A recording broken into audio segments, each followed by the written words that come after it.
कोरला असं म्हणत आरोपींनी दोघा मायलेकाला शिवीगाळ करून काठी कुऱ्हाड व लाथाबुक्क्यांनी मारहाण केली।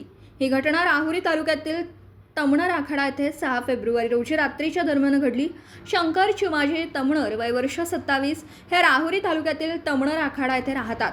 त्यांच्या घराशेजारी त्यांचा चुलता भीमाजी पर्वत तमणर हा त्यांच्या कुटुंबासह राहतो। दोघात शेतीच्या बांधावरून नेहमी वाद होते।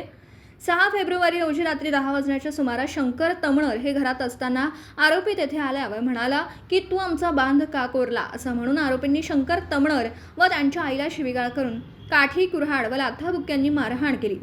तुम्ही परत आमच्या नादी लागलात तर तुम्हाला मारून टाकू अशी धमकी देऊन तेथून निघून गेले। तेव्हा चुलत भाऊ बाळासाहेब भीमाजी तमणर याने त्याच्या हातातील कुऱ्हाडीने पाठीमागून डोक्यात मारून जखमी केलं। भीमाजी पर्वत तमणर याने त्यांच्या हातातील कुऱ्हाडीने उजव्या पायाच्या नडगीवर मारून जखमी केलं।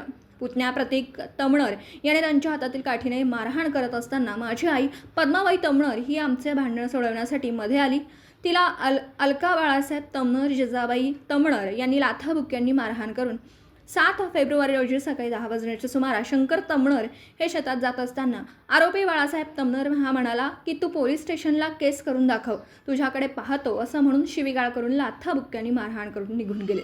शंकर तमणर यांच्या फिर्यादीवरून राहुरी पोलीस ठाण्यात आरोपी भीमाजी तमणर, बाळासाहेब तमणर, प्रतीक तमणर, अलका तमणर, जिजाबाई तमणर सर्व राहणार तमणर आखाडा तालुका राहुरी यांच्यावर गुन्हा दाखल करण्यात आला। दीपक साळवेसह योगेश पवार, न्यूज 14 राहुरी।